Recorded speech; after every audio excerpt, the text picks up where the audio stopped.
আমরা 5টা কমিশনের সুপারিশের উপরে আমরা জামাত ইসলামের যে মতামত সেটা সুলিখিতভাবে দিয়েছি। একটা হচ্ছে সংবিধান, দ্বিতীয় হচ্ছে জনপ্রশাসন, তৃতীয় হচ্ছে বিচার বিভাগ, চতুর্থ নির্বাচন প্রক্রিয়া ইলেকট্রাল প্রসেস, আর একটা হচ্ছে দুর্নীতি দমন কমিশন।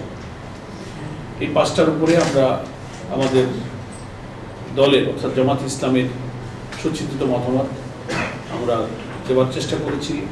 এখানে আমাদের দলের নেতৃবৃন্দ, আমাদের মধ্যে সংবিধান বিশেষজ্ঞ এবং আইন বিশেষজ্ঞ, আমাদের টেকনিক্যাল টিম আমরা এটার উপরে যথেষ্ট সুন্দর করার এবং গ্রহণযোগ্য যথার্থ উপযুক্ত করার জন্য আমরা চেষ্টা করেছি।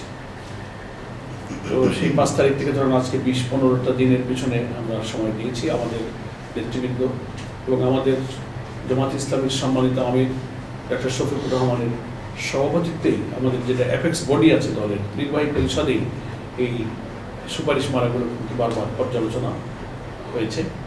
আমরা সেখানে সংযোজন বিয়োজন করেছি এবং ওনাদের পাঠানো প্রফার্মা অনুযায়ী আমরা সেটা কোনোটার পক্ষে মত, কোনোটা আংশিক, কোনোটা নতুন কোনো মতামত বা কোনো সুপারিশ অথবা একমত নই, এসব অপশন ওখানে ছিল। সেভাবেই আমরা আমাদের মতামত দেওয়ার চেষ্টা করেছি এবং সেই 5টা কমিশনের লিখিত রিপোর্ট আমরা আজকে এখানে জমা দিয়েছি। এখন আপনারা যেটা জানতে চেয়েছেন যে উল্লেখযোগ্য কী আছে, অনেক বিষয় লিখিত, এগুলো তো ওয়েবসাইটে চলে যাবে, আপনারা পাবেন। তো মেজর যেমন ইলেকশনের ব্যাপারে নিরপেক্ষ করার জন্য অনেক প্রস্তাব আমরা ওখানে দিয়েছি।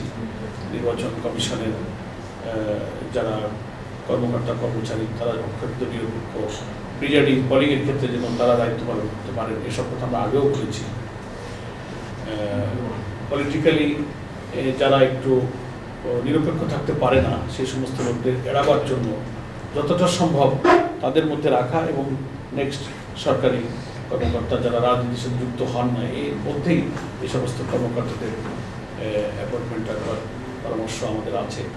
তারপরে তো আমরা আমাদের নির্বাচনের ব্যাপারে মেজর বড় কথা বলেছি যে এই নির্বাচনটা হতে হবে প্রপোর্শনাল রিপ্রেজেন্টেশন, পিআর পদ্ধতি, সংখ্যানুপাতিক পদ্ধতিতে, যেটা আধুনিক গণতান্ত্রিক বিশ্বের প্রায় 60টিরও বেশি সংখ্যক দেশে এটা কার্যকর আছে। এটার অনেক ব্যাখ্যা আছে, সেটা শর্ট টাইমে ব্যাখ্যা বলার প্রয়োজন নেই। আমরা এই সমস্ত বিষয়গুলো এখানে উল্লেখ করেছি। সংবিধানের অনেক জায়গায় ওনারা অনেক মতামত চেয়েছেন, সেখানে আমরা দিয়েছি। এখানে নতুন নতুন অনেক জিনিস আসছে। হ্যাঁ, সংবিধানের মূলনীতির উপরে ওনারা অনেক মতামত চেয়েছেন, সেখানে আমরা মতামত দিয়েছি। আচ্ছা, ওই এক একটা ইস্যুর উপরে এক এক ধরনের মতামত আছে। মূলনীতির উপরে আমরা তো আল্লাহ তাআলার উপরে অবিচল ঈমান এবং আস্থা, এটাকে আমরা রাখার ব্যাপারে কথা বলেছি। তারপরে ওখানে সংবিধানের মূলনীতিতে আরও যে সমস্ত বিষয়গুলো আছে, গণতন্ত্র, তারপরে অন্যান্য বিষয়গুলো আমরা সাম্য, মানবিক মর্যাদা, সামাজিক সুবিচার, এসব প্রসঙ্গগুলো আমরা বহাল রেখেছি।